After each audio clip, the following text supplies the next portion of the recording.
Punta tayo sa bahay nila ni Nika. Good news today. May good news kami, kaya punta kami kay Nika ngayon.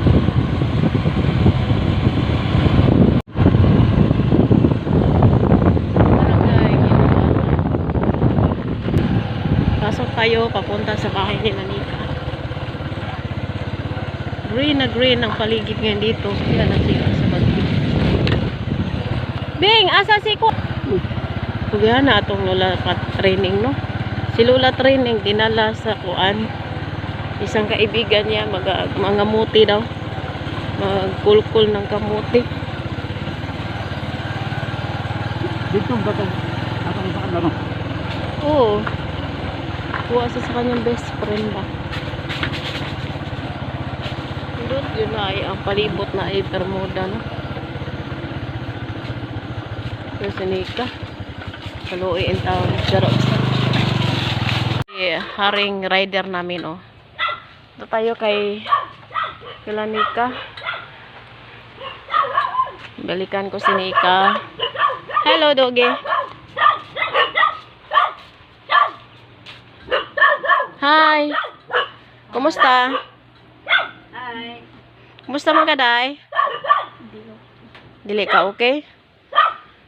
Aman sa mama ni mo? Oh. Repair man kuno ito, hindi tagbilaran. Repair na pod? Mao lagi. Tawag din mo. Hindi katong ko ano, sabi mo. May uli di ay. Hello, no, Day Chloe. Oh, Ma'am Elsa. Hello po, ma'am. Hello. Wala, ito yung sinika, ma'am, oh. Oo. Okay daw po. Salamat po, ma'am, sa kuan. Tanggap kay Nika. Salamat po, ma'am. Punta muna kami sandali sa munisipyo. Sige, magbihis ka muna. At ito naman, nakahigda. Alas 3 na. So, si Bing, mama ni Nika, sinugod sa ospital ngayong kaninang alas 11 ng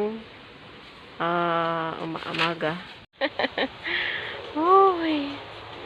Ayan, napunta na namin si Nika at good news dahil yun nga papuntahin na siya ni ma'am sa Zoom. Kaso ang nangyari, sabi niya hindi muna sa ngayon, baka next week pa dahil ano muna yung nanay niya, yung mama niya, kasi yung mama niya sinugod kanina sa hospital. Kaya ang kailangan hintayin muna niya ang update sa kanyang sa kung anong kalagayan sa mama niya. Tapos ako po ay nagpasalamat kay Ma'am Elsa. Good morning po, Ma'am Elsa. Dudong! Dudong! Bali, napasugod kami agad kasi sabi ni Ma'am, kunin na namin si Nika dito. Then punta muna kami ng munisipyo. Sulitin ko na yung oras dahil mainit pa naman. Hindi pa kami makapagdilig sa halaman. Seryosuan, huwag na akong ganun ay. Munisipyo. Ha? Ano daw munisipyo? Punta tayo ng munisipyo kasi nandyan na yung ni Nika. Malay mo, natanggap siya ng kuan dito. Oo. Mayroon na nga. Tulong ba? Punta kay Mayor's office. Kaya hintayin namin si Nika. Presko dito sa kanilang lugar, o green na green.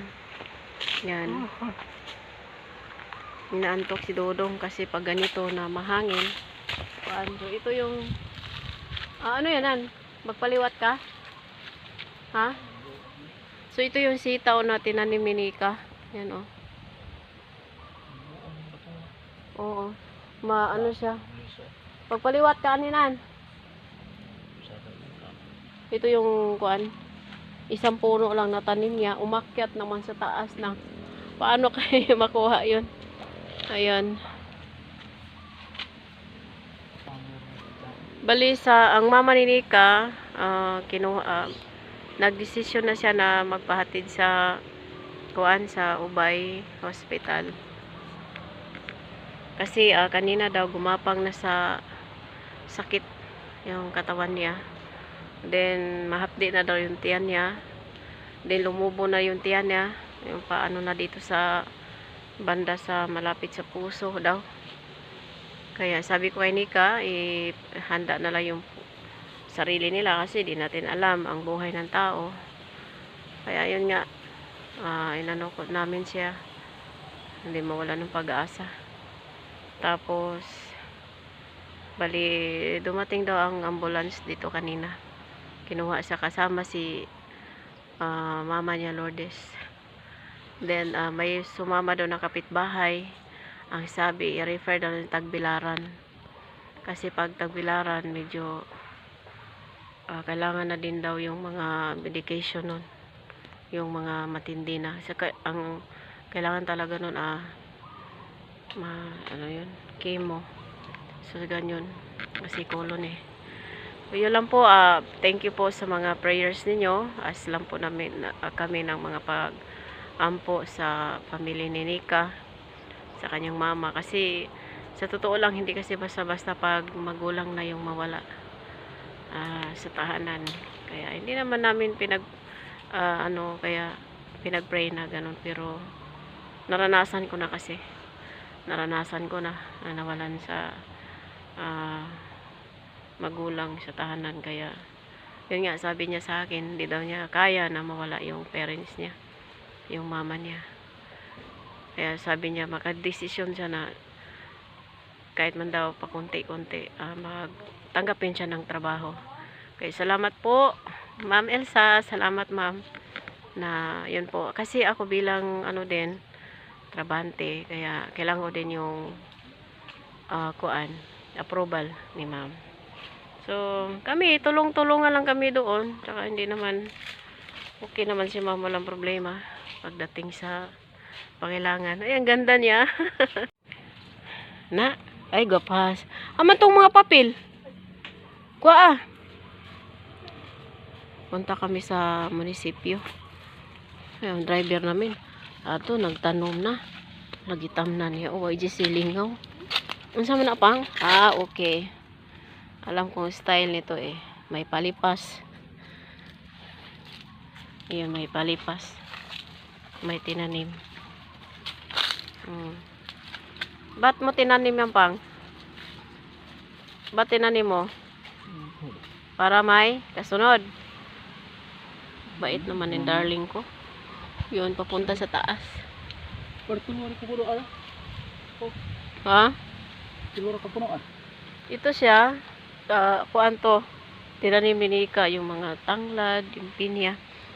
Kininan, may tabay ni Dini Dapita. May tubog, no? Basta ganito. Aba, kaubos. Yan. So, dito ka ngayon kasi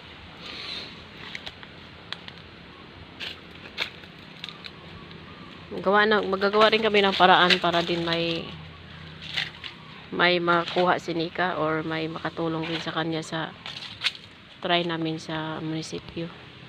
Nagtanom dai kag luy aday. Wow. Maura na siya? Oh, sige. Let's go. Driver.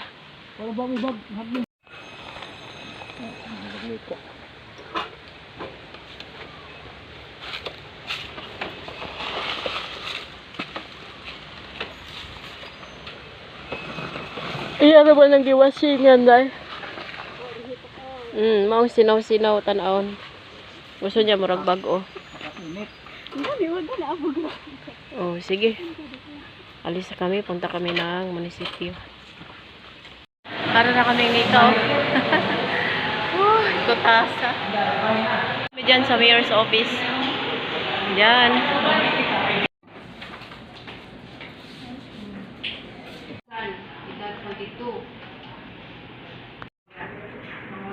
Kasi may suon, kinakabahan.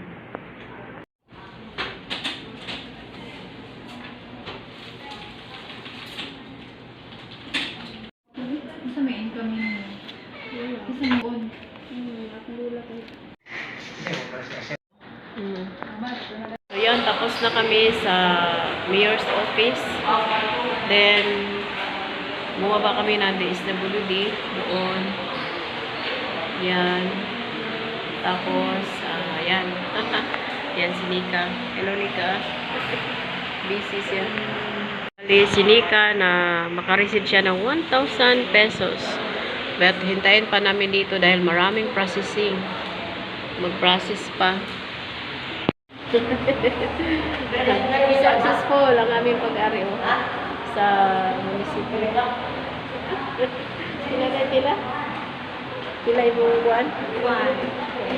Yay! Yun na, mag-receive na si Nika ng 1,000 pesos. Ay, salamat.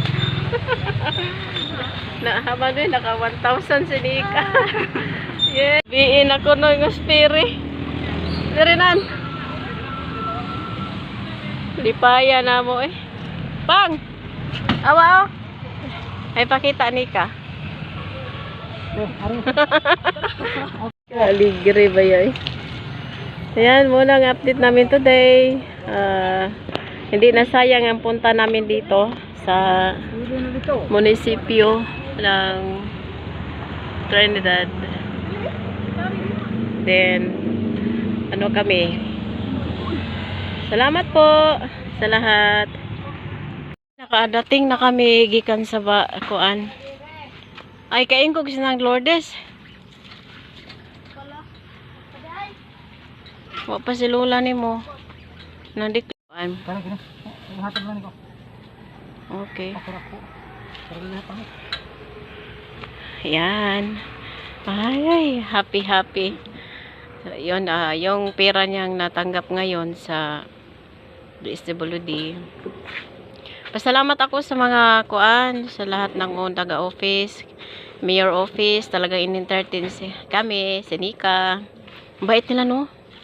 Talagang inisikaso ka agad hanggang sa baba. Hanggang natanggap niya agad. Imagine, mag-oras na. La! Yay! Naanami si Nika, naabot namin. Oh, so hindi niya binawasan yung pera niya. Asan mo ibigay yung pera mo? Hindi, yung pera mo, asan mo ibigay? Ibigay mo yan kay mama ni mo? Lola, oh. Lola kasi niya eh, kasi si Lola niya ang nag-alaga sa kanya. Kayon kog ning uli na ka. Very good kaayo si Lola, oh. Siya rin naiwan sa bahay. So, yan lang muna. Bye-bye, Nika. Thank you, Mami Lisa, sa pagtanggap mo sa akin. Oo. So, kanusta ka mo, Jute? Mo-chatra daw siya kasi may pinsan siya darating din. Asikasuin mo na daw yun si mama niya. Kung anong kalagayan, kung anong sitwasyon. Tapos mag-prepare pa siya. Okay. Bye-bye.